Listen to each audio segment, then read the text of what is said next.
So hello and welcome guys, आपका स्वागत है फिर से एक और नई वीडियो में। इस वीडियो में हम पढ़ने वाले हैं मैक्रो इकोनॉमिक्स का chapter 2 circular flow of income. तो चलिए शुरू करते हैं अपने चैप्टर।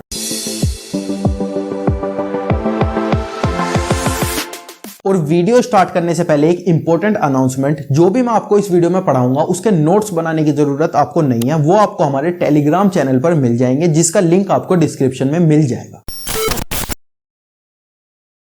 तो सबसे पहले पढ़ते हैं सेक्टर्स ऑफ इकोनॉमी। तो इकोनॉमी के कितने सेक्टर होते हैं? आप बोल सकते हो कि इकोनॉमी के अलग अलग पार्ट। तो सबसे पहले इकोनॉमी का पार्ट या सेक्टर होता है हाउस होल्ड, उसके बाद आता है फर्म, फिर आती है गवर्नमेंट, और इन तीनों के अलावा जो बचता है वो आता है रेस्ट ऑफ वर्ल्ड के अंदर। अब इस चैप्टर के अंदर हम क्या करने वाले हैं ना, गवर्नमेंट को और रेस्ट ऑफ वर्ल्ड को इग्नोर करने वाले हैं। और इस चैप्टर को हम इस तरीके से पढ़ेंगे कि इकोनॉमी के केवल दो सेक्टर होते हैं, पहला हाउस होल्ड, दूसरा फर्म। अब हम पढ़ते हैं सर्कुलर फ्लो ऑफ इनकम। तो एक चार्ट से मैं आपको समझाऊंगा और इस चार्ट के आसपास ही हमारी पूरी नेशनल इनकम, पूरा ये वाला चैप्टर भी चलता रहेगा। तो देखो, हमारे पास दो सेक्टर हैं, फर्म और हाउस होल्ड। गवर्नमेंट और रेस्ट ऑफ वर्ल्ड को हमने इग्नोर कर दिया। अब फर्म को ना बिजनेस स्टार्ट करना है, तो बिजनेस स्टार्ट करने के लिए फर्म को कुछ चीजें चाहिए, जैसे लैंड चाहिए, लेबर चाहिए, कैपिटल चाहिए,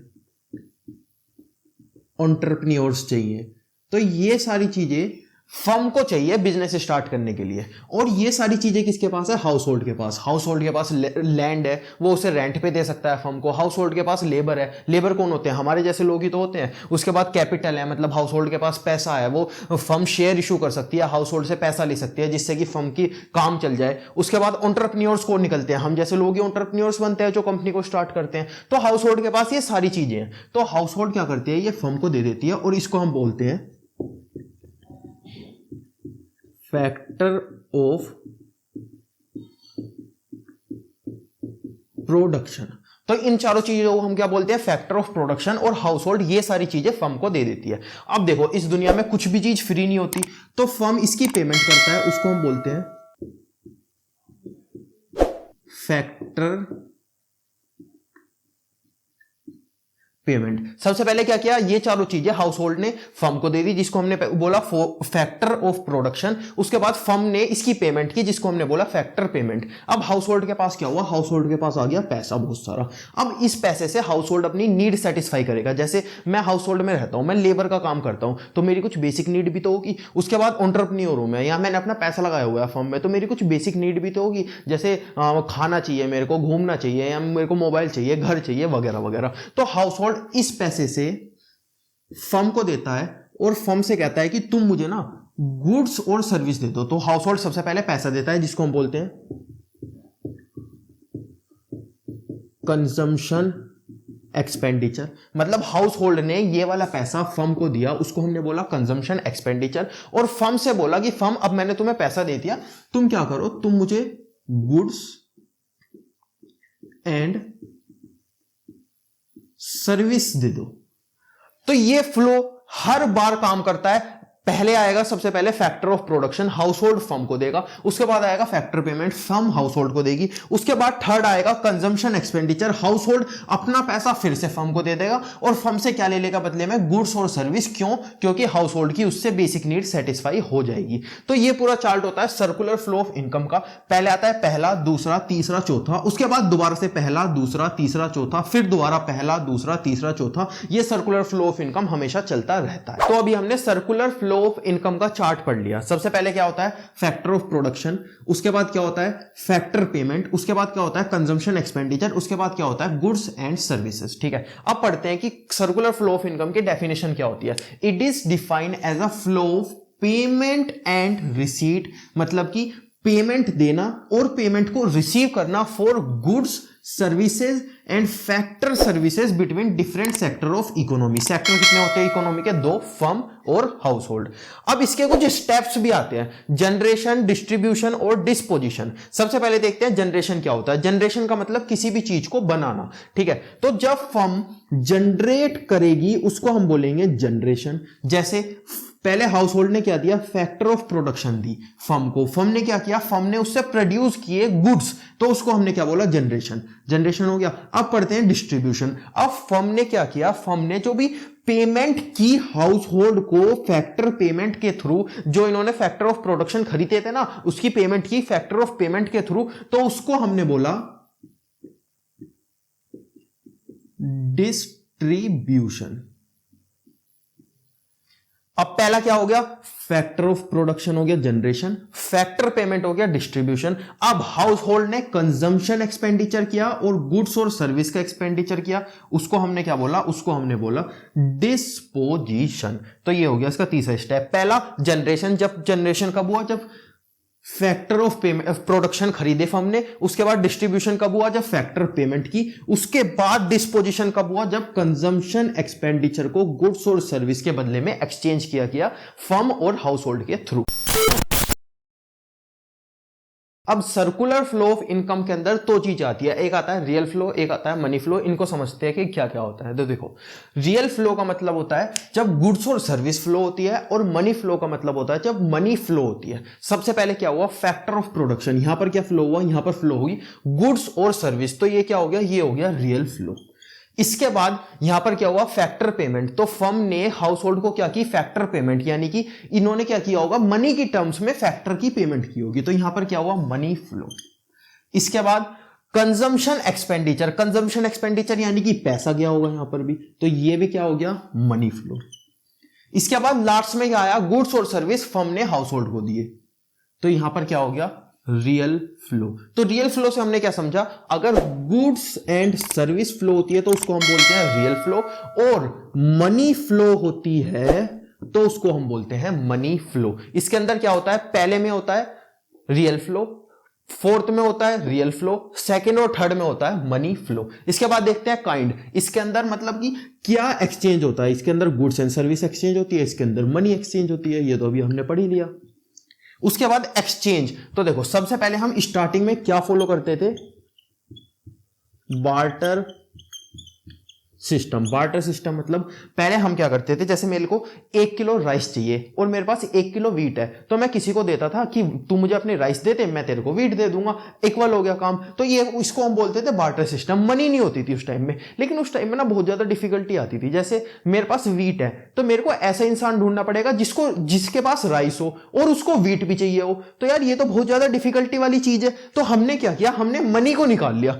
अब देखते हैं कि इसके अंदर बार्टर सिस्टम फॉलो होता है या इसके अंदर होता है। तो इसमें रियल फ्लो यानी कि गुड्स और सर्विस फ्लो होते हैं, और बार्टर सिस्टम में भी यही होता था। तो इसमें क्या होता है, बार्टर सिस्टम फॉलो होता है। और मनी फ्लो के अंदर तो गुड्स और सर्विस फ्लो होते ही नहीं है, मनी फ्लो होता है, तो इसके अंदर बार्टर सिस्टम फॉलो नहीं होता। इसके बाद ऑल्टरनेटिव नेम, तो रियल फ्लो का एक नेम होता है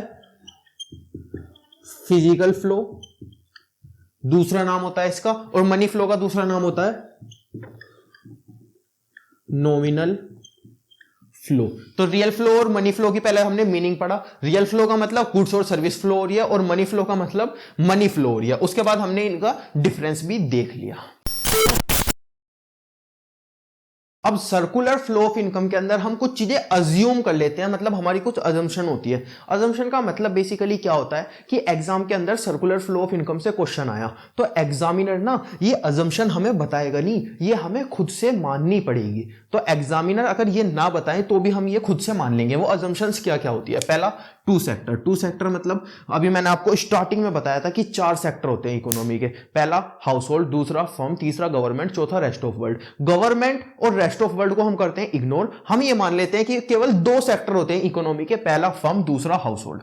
इसके बाद सेकेंड अजम्पशन आती है जो कि है house hold factor of production provide करता है फर्म को। मतलब house hold factor of production provide करता है फर्म को, अगर कुछ और वो प्रोवाइड करेगा वो ऐसा नहीं कर सकता। हमें ये अज्यूम करना पड़ेगा कि जो हाउस होल्ड है वो फर्म को केवल और केवल factor of production he provide करता है। और अगर हम कहने लगे कि हाउस होल्ड फर्म को कुछ और भी प्रोवाइड करता है, रॉ मटेरियल प्रोवाइड करता है, तो हम कहेंगे भाई ये चीज असली नहीं है।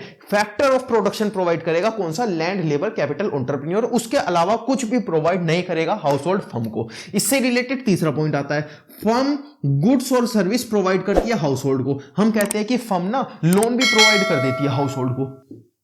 लोन भी प्रोवाइड कर देती है। हम कहेंगे नहीं यार, हमने ये अज्यूम करा है सर्कुलर फ्लो ऑफ इनकम को पढ़ते हुए कि जो फर्म है वो हाउस होल्ड को केवल और केवल गुड्स और सर्विस प्रोवाइड करेगी। अब करते हैं नो सेविंग। नो सेविंग बहुत इंटरेस्टिंग है। देखो हमारे पास क्या था, फर्म, दूसरा क्या था,